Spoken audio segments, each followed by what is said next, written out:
Hey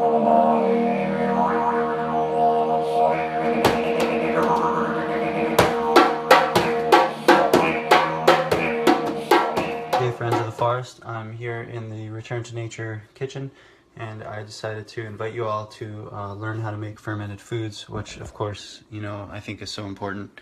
So if you're not familiar with fermented vegetables and their health benefits, you can check out my website at returntonature.us, and there I actually have an article all about bacteria and the symbiotic relationship necessary with fermented vegetables and the bacteria within and around our skin.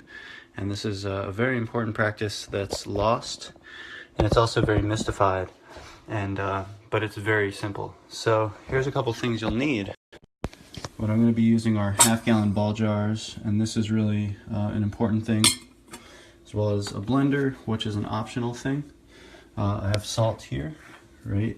Non-iodized. Of course, iodine kills bacteria, right? I have some ginger. I have a pot. I have cabbage, carrots, and ginger is going to be this simple. And it's going to take about a month. So in a month, I'll have over a half gallon if I do 2 half gallons of veggies. And that will basically start the fermentation process. So with that, the first thing I love to do is it's important to have something to suppress the water, the vegetables from rising up to the water. And so that really means if you're going to deal with spicing your ferment, which this I'm going to make kind of plain because it's basically delicious as it is.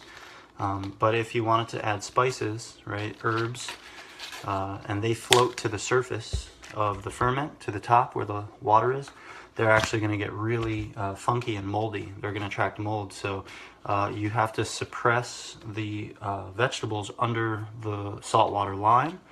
And one of my favorite ways of doing that is actually using the outer cabbage leaves, which unfortunately winter cabbage is a lot thinner than those thick, hardy summer cabbages. So you can see it's not as coming off in one big sheet. However, with a spine like this, I'm going to just actually put it so that it's in a position where it suppresses all the veggies down. You'll see that in a bit. So the first thing you want to do is basically rough chop everything and salt it and give it some time. So I'm just going to start rough chopping the ginger.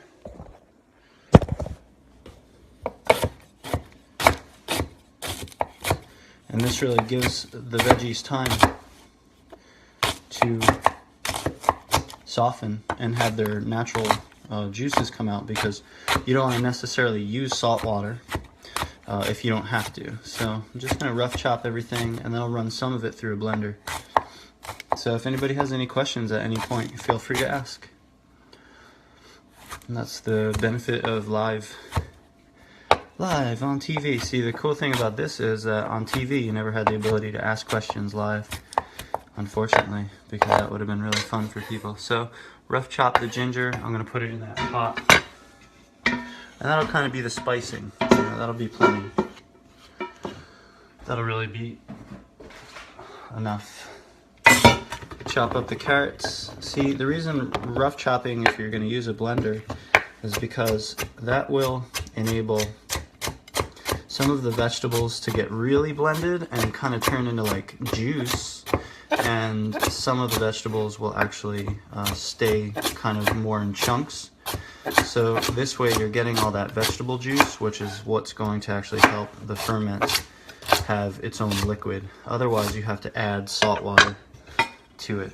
But in this way, let's see, it can be a quick process. It's not this huge ordeal that people make it out to be. So probably some of you are familiar, it's like $9, $12 for 8 to 12 ounces of fermented veggies. And then there's also an issue in relationship to whether or not pasteurization kills the necessary bacteria.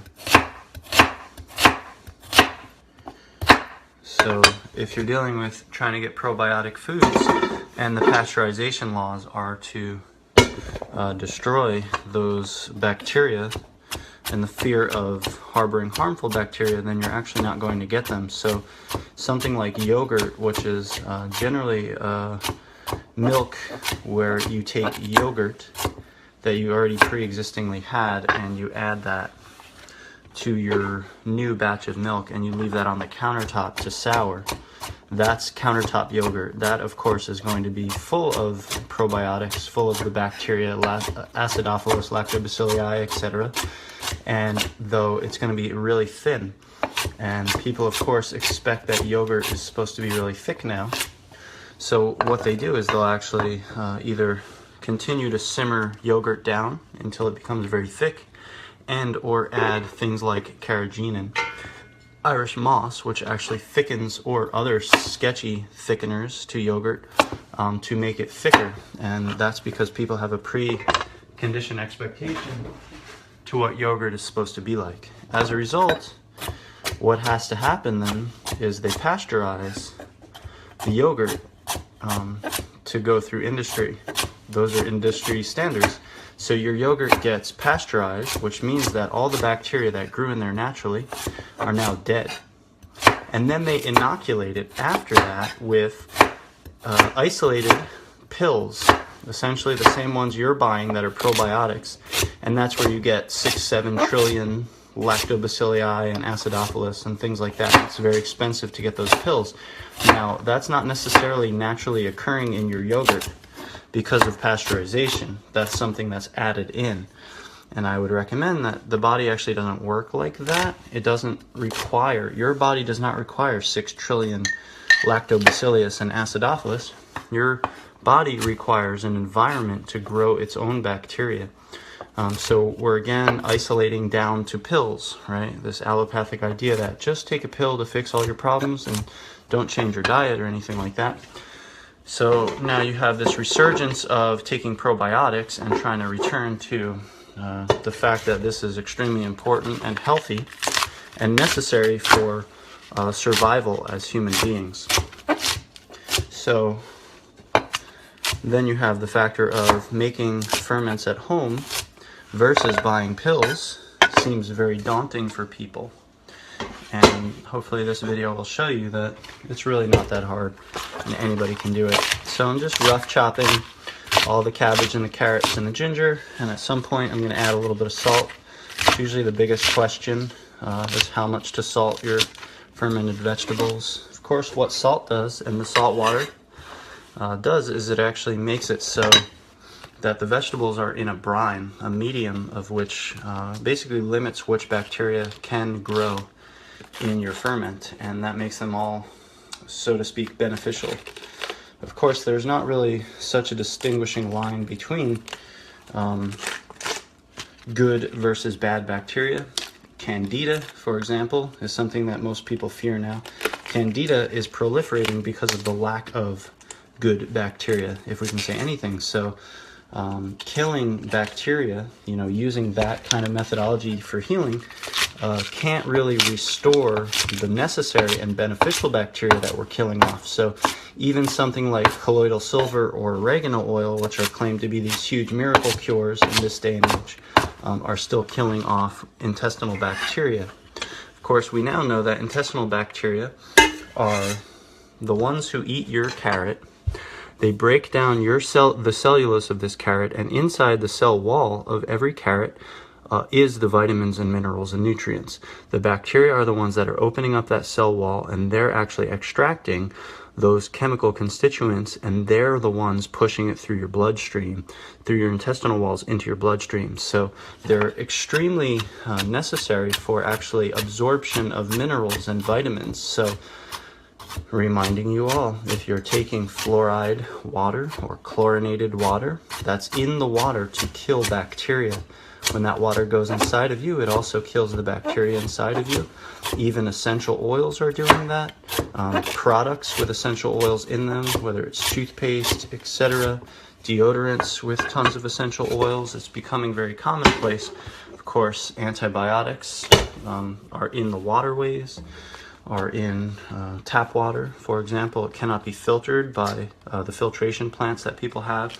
So people are getting inundated with antibacterial substances, and here I am reminding you that bacteria are the ones that are responsible for your mineral and vitamin absorption, which helps your body and your immune system be healthy and not perpetually sick and inflamed all the time. So bacteria and restoration of gut bacteria has a tremendous cultural solution as far as malabsorption and lack of minerals, etc. So a very important factor to consider with why we want to eat fermented vegetables, at least a handful in every meal. So you can see here what's going on. Just chopping and putting them in the bowl. And I'm now going to start to just salt this with a couple pinches of salt. Of course, don't use iodized salt. That's iodine, again, is there to kill bacteria, right? In this situation, we want those helpful and healing bacteria. And that's going to just sit, and what it's going to start doing is helping the vegetables sweat out, essentially, the juices that they naturally have. So it's kind of like a desiccating or dehydrating of the vegetables, and as a result, it'll get much more moist and much juicy.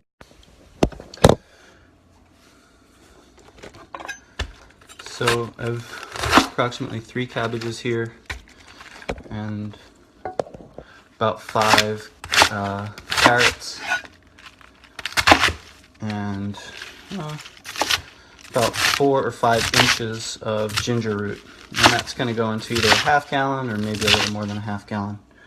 So you can just see at this point, since we're going to use the blender, just rough chopping is totally fine.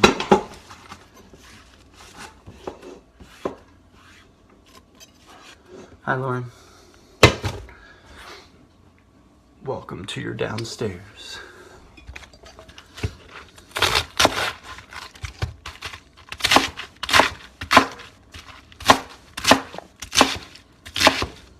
The goal of any fermentation practice and chopping veggies is to get it all over your countertop. Of course, if your whole house is not full of kimchi by the time you're done, you didn't have enough fun.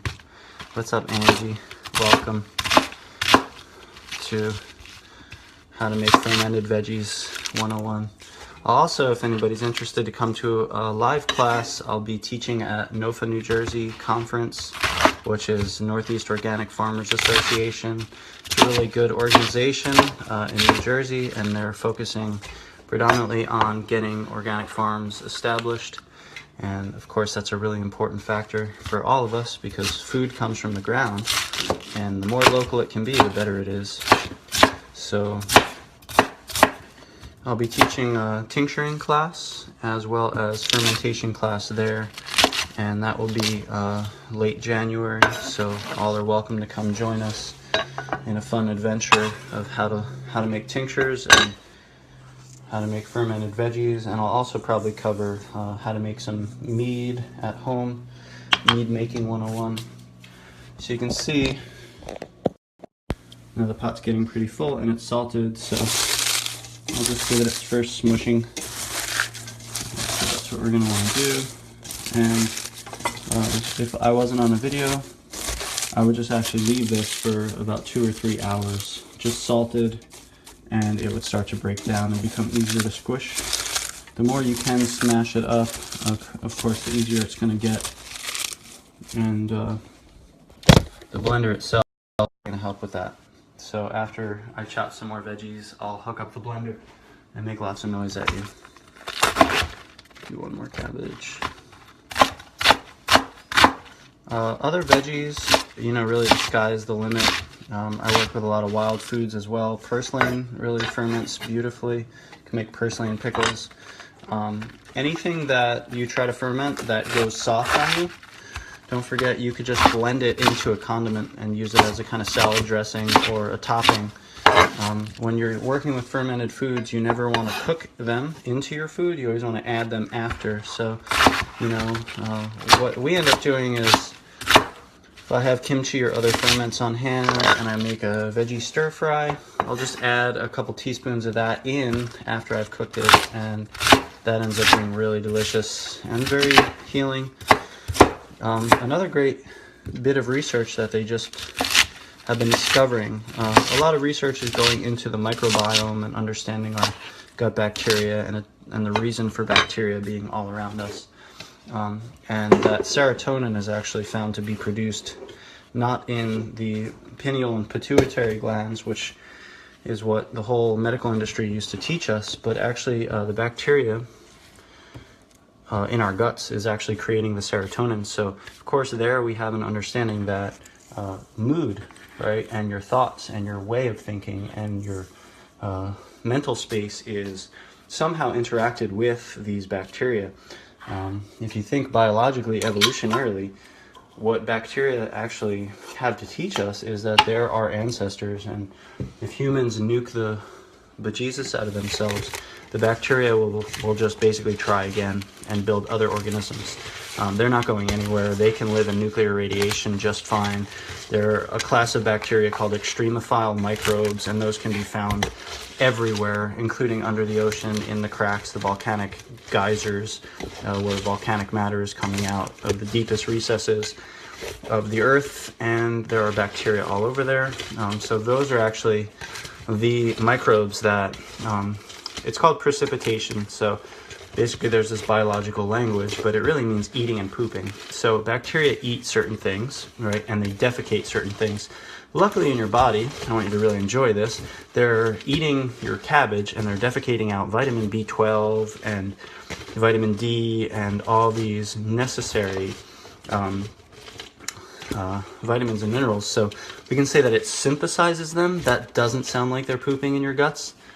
So maybe it's a little more pleasant for you to think about. But in this case, under the ground, what they found is that extremophile microbes actually will eat rock of many sorts, or they precipitate minerals. So they're actually found to be able to build and precipitate any rock that you know. So for example, quartz, is due to a pull of a slurry, where bacteria and temperature and pressure is another factor, and also the factor of that these pools, these cracks, these crevices underground, they have different varying amounts of water that dissolves and then fills up and dissolves and fills up over hundreds of millions, if not billions of years. And in there what they have is that grows rocks that precipitates minerals. So when you're seeing a geode, right, that's a rock with a crack in it, and that water carrying all of the minerals that it's absorbed through its way down from the surface of the earth all the way into that crack or fissure in the earth, then starts to build crystals. So if you're familiar with amethyst or rose quartz or anything like that, that's all built. And there are extremophile microbes all over those processes that are indeed eating and precipitating out, or eating and pooping rocks and turning them into higher elements. So the periodic table of elements and the diversity that we know from the periodic table is actually partially factored by this process. So the bacteria are, basically our ancestors. They're one of the oldest organisms on the planet. And they've, in a way, built us. So we're more like the vessels of the bacteria, spaceships of sorts that are carrying them around. So we can't really have a war on germs or bacteria, because they're totally our reason for existing. And if you kill bacteria, of course, if you take out a card, if you build a card castle and you take out one of the cards on the lower rung of that castle, everything is going to fall. That's really how it is with bacteria and humans. If we have a war on bacteria thanks to product sales, marketing and advertisement of more antibacterial substances, as well as the medical industry telling you to take more antibiotics just in case, that kind of stuff causes a war on bacteria, which as a result leads to the detriment of health. Humans cannot be healthy without this symbiotic relationship with bacteria, and we need to remember that and really ditch the hand sanitizer mentality that we're all being tricked into, which essentially accidentally or on purpose kills the gut bacteria, which stops the synthesis of vitamins and minerals in your system, which then creates a very weak immune system in a human, which perpetually makes you a sick victim for the medical industry to make tons of money off of you. So if you don't want that future, or if you don't want to give that to your children, just considering what you're feeding your family and how you can incorporate some fermented foods into their diet. Another great and very easy way of incorporating fermented foods is as a salad dressing. So you can just add kimchi into whatever salad you like to make, and it makes a beautiful salad dressing. It's basically vinegar. You could always add oil. We like toasted sesame oil, and you can drizzle on there. So you'd have kimchi and toasted sesame oil as a salad dressing, and that works totally fine. So as I've been talking, I've just been smushing the veggies. You can see they're starting to get more moist, and then I'll show you what I do with the blender. Keel mentions somebody I know wants an internship. Is that something I do? I do several mentorships per year. I'll be doing 2 starting in 2017. Both of them are on my website at returntonature.us.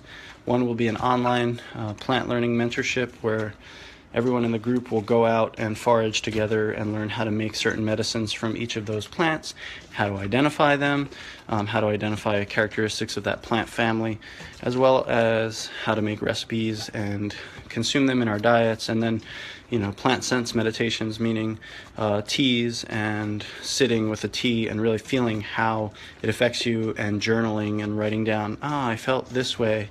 Felt like my lungs opened up from this herb. And then we as a group will collectively look at our notes and realize that everyone is saying the same thing from an intuitive sense, because the body is wise and we have to access that body's wisdom. The bacteria in us are telling us things. We can also look at it that way. Madeline mentions, what am I making? And I'm showing how to make fermented vegetables. Our recap, so I've had salt, blender, ball jars, half-gallon ball jars, and I've done carrots, cabbage, and ginger, and I've salted this, and I'm letting it sit, and then just mashing it up to make it kind of juicy. The way you can tell your ferment is done is if you squeeze and there's tons of juice coming out. So we're not at that place yet. Another thing I mentioned is now I would actually, after doing this, I would let it sit for a half hour, maybe 2 hours, and just let it really soften, and then check on it. And when it's squeezable and the juice comes pouring out, that's usually when it's going to be finished. The hardest thing is being able to say, okay, well, is this approximately a gallon jar? So we might have to add some. Let me see. Keel also about that mentorship. The other mentorship I have every year, I've been doing for the last 4 or 5 years, is Foraging Herbalist Mentorship. And this coming season, 2017, will be 4 seasons camping. So we'll have one that's online, and the other one is in the physical, and that'll be 4 seasons of Friday to Sunday where everybody will camp, will learn fire making, water purification, shelter, acquiring, camping in all the seasons, foraging, incorporating foraged foods into our diet, learning how to cook on a camping stove, just really immersing ourselves in camping survival skills. So that's also available. You can check that out on my website, returntonature.us. And from here, I'm going to add a little more salt, just to kind of soften it up. So altogether, there's probably only about a teaspoon of salt that's going to go into this whole half-gallon jar. It doesn't require a lot of salt. That's a big confusion point for a lot of people when I teach fermentation classes, is how much salt to put in. So you really just, maybe 1 teaspoon, 2 teaspoons in a half-gallon jar is plenty of salt.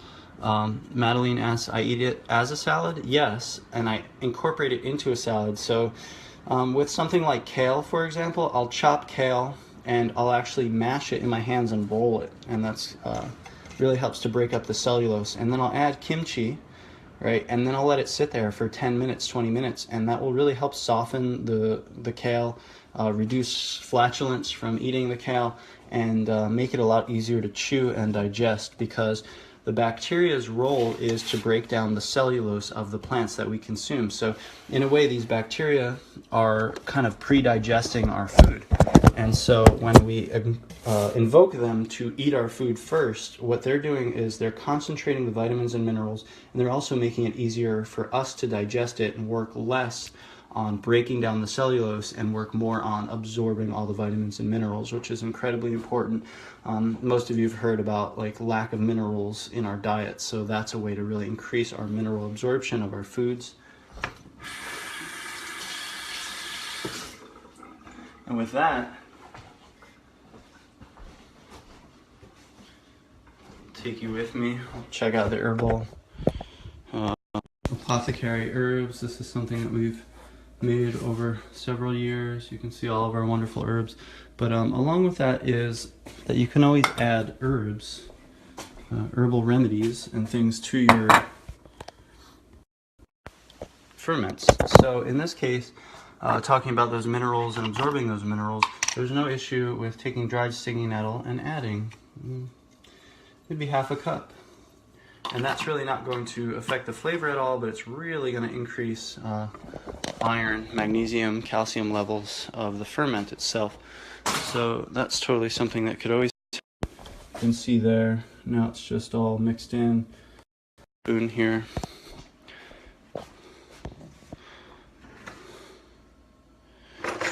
Cool. Madeline mentions a beta linkage, which I'm not really familiar with, so please let me know more about a beta linkage. She's saying it breaks down the cellulose because we can't break down beta linkages, which obviously is an aspect of a cell wall. So that's really the question of how do we invoke these bacteria to help us break down cellulose walls in vegetables. Plus this whole process that I'm doing, which is mashing it up, is also helping to break down that cellular wall. So a lot of it is proper preparation. We've basically in the West, where we can buy anything, have taken all the foods that we found from indigenous cultures, like quinoa, for example, but we haven't taken their traditional preparation techniques. So even Americans with rice, in China, everybody rinses their rice before they consume it. In America, we don't do that.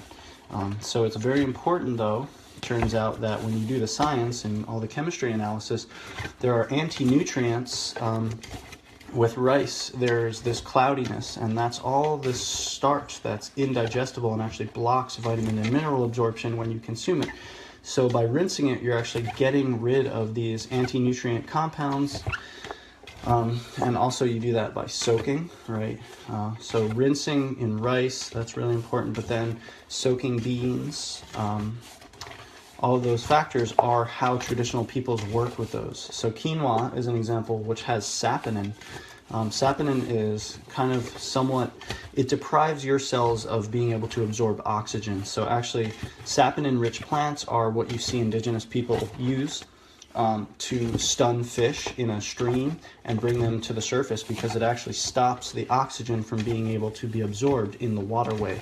So the same thing happens inside the body. So quinoa we have taken from indigenous people, but we haven't taken their indigenous methodology, a very simple, low-tech methodology of causing that food to be more digestible and more healing. So rinsing quinoa at the least, or soaking it overnight, is something that really drives out that saponin. Rinsing in this case is important because you're leaching versus converting, which is, so acorns and tannic acid needs to be leached. That means the water gets full of tannic acid, you remove the water, you use water to remove something.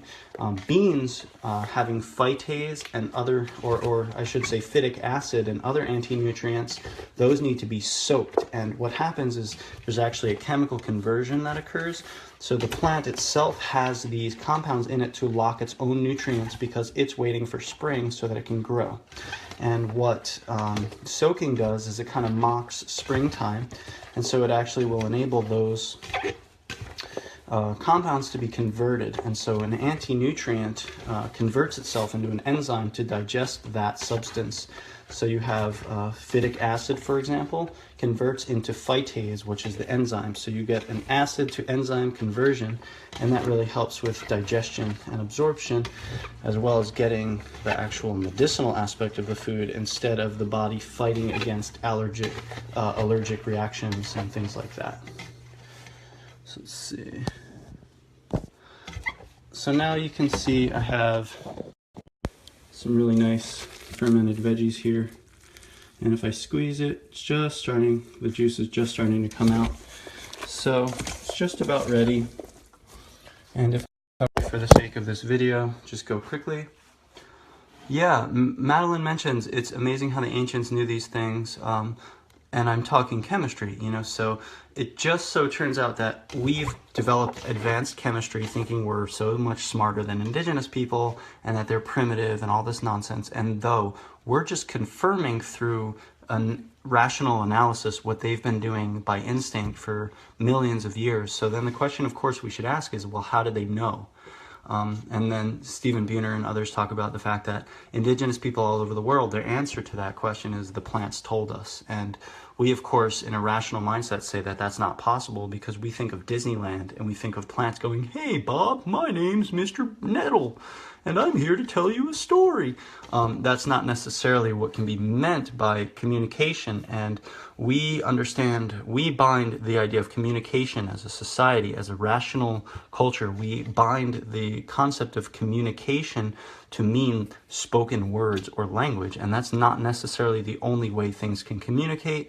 We know as humans, body posture is a level of communication, so obviously we can extrapolate that birds pick up on that as well, and deer pick up on body languages, and that's a billion, year old evolutionary process. So we have a lot to learn about our indigenous ancestors and how intelligent they were. One of the things to really blow your mind is cassava, right, which is a root that's actually quite poisonous if you don't spend days and days leaching it. So that's a really interesting thing. That's a staple all over the world. In Papua New Guinea, they consume that. All over South America, also called yucca.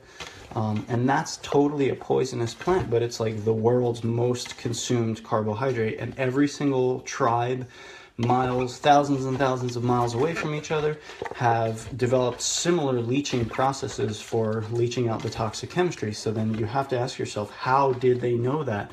The other phenomena, which is really hard to just dispute with rational mind, is the phenomena of ayahuasca, which is two plants, which creates a chemical synergy that we just learned how to do, 100 years ago through chemistry, and is something that's at least 30,000 years old in indigenous tribes, to take one plant and another plant, and then neither of them really do very much on their own. If you put them together, they create a whole religion. So it's very interesting. We, again, have assumed that we are more intelligent because of toys, because of more machines, because of mechanization, but we don't have our intuitive faculties necessarily expressed or trained. As another thing Stephen Buhner mentions, Stephen Hared Buhner, a really great author on bacteria and plant communication and the biology of that communication, he mentions that we basically have college degree rational minds, but we have very infantile guts, right? Gut feelings. We're all familiar with those, but we're all taught in a way that they are not important. But that's, of course, completely psychopathic. They're very important, and they have to be trained. And it's really interesting because talking about bacteria and the role of bacteria with serotonin and all these factors, it's very likely that somehow when you kill all the gut bacteria, you lose a portion of your intuition. That something about the bacteria in your gut are related with your intuition. Another thing that was just discovered by rational science is the factor that there are nerve nexuses, there are neurons in each of in your brain. We knew, but now we understand there are neurons in the heart, in the gut, and in the genital regions. So we actually have more like 4 brains, and those are actually in communication entirely all together. If you're interested in more of that, of course, I mentioned that article that I have on my website called Symbiosis with Bacteria, and I talk about that and mention a lot of links at the bottom. But there's also these studies now with the vagus nerve, which y'all can check out, which talks about how the vagus nerve is really the connecting cord of all those nerve impulses. So if you get gut feelings, it actually will communicate those up to your brain. So that's a very important factors that we haven't really learned about in our modern cultural context, but would change everything that we know about how we deal with these things. So the indigenous medicine ways and the indigenous perspectives, and this being a traditional and indigenous way of preservation of food without any electricity, are all factors in trying to understand that lost language. And again, to mention, Buhner has a book called The Lost Language of Plants, which is about that. Chemistry is the language of communication for biology. You know, just like with humans secreting pheromones, we assume that that's not a valid form of communication because we assume spoken language is the only communication. So back to fermenting. I'm not actually, since this came out so well, and because I've talked a great deal, see how it's juicy? I'm just going to put it in the jar. These are really handy to have these jar tops. You can see I'm just going to start putting it in.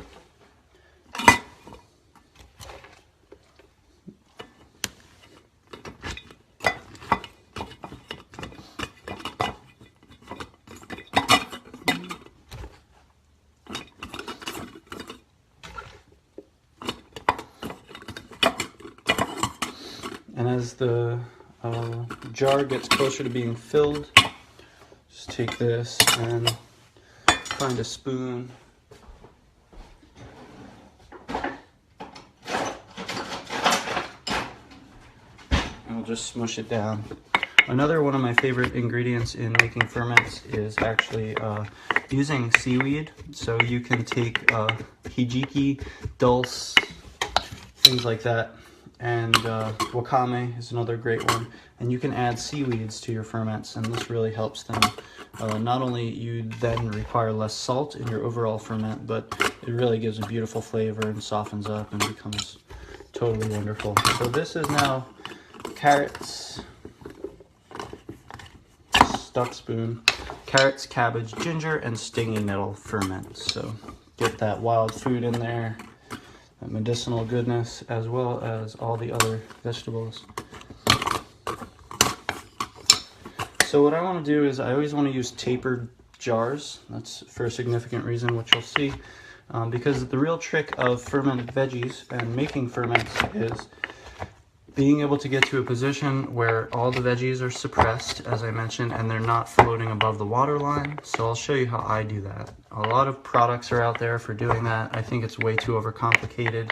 It's much simpler if you just take some of the outer leaves of the cabbage and use that. So if you see now, it's kind of at 90% full. The jar is 90% full. There's a reason for that.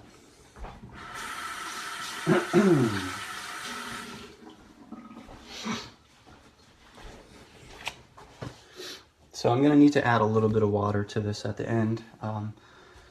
Or actually I can take some of this and blend it and make a little slurry. That's going to be really yummy.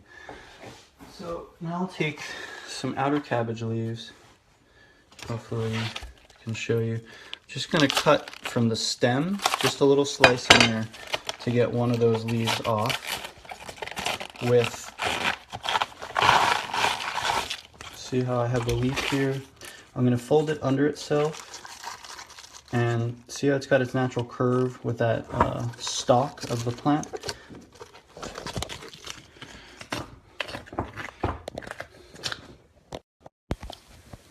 One-handed. So you can see I've already started really putting a surface, right? I'm going to do another one.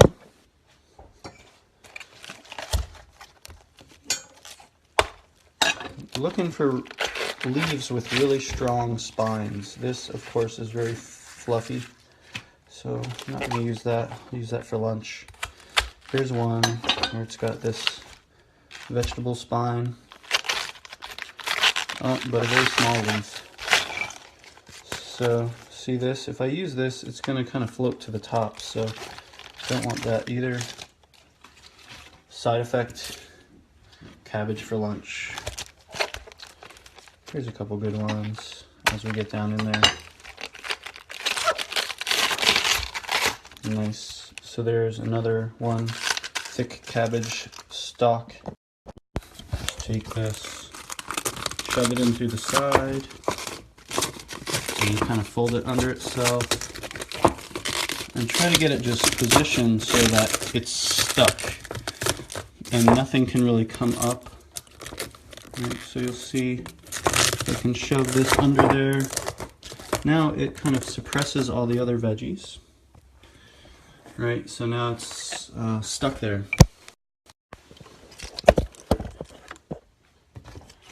So I'll now take a blender. I'm going to take some of the leftover vegetables. You can see here I have plenty of leftover veggies, and I'm just going to make a kind of veggie slurry. I actually should have done that before I put the on, but we'll see how that goes.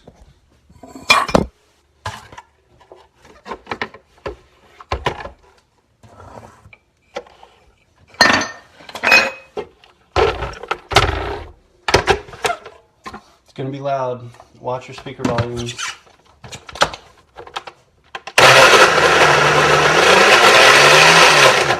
add a little bit of water in there. Just a bit.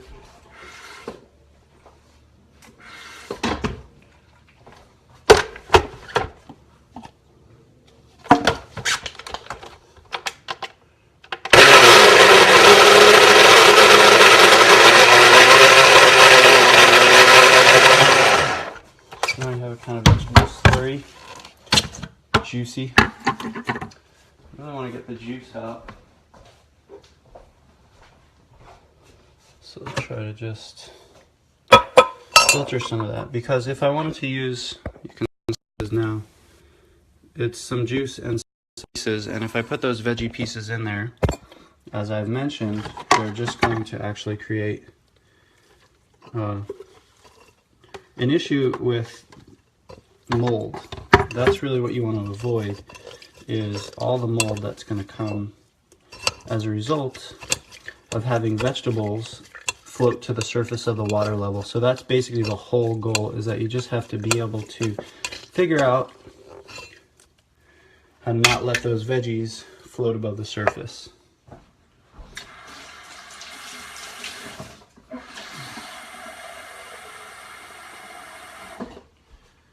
So I made a kind of vegetable juice water slurry. I'm going to add just a little bit of salt to top that off. And that's going to make it way tastier than using just water as it is, although it'll be totally fine. It also kickstarts it from starting to ferment a little faster. So it's kind of like using, if you have a juicer, you can use celery juice or vegetable juice of any sort. Now I'm just going to top this off.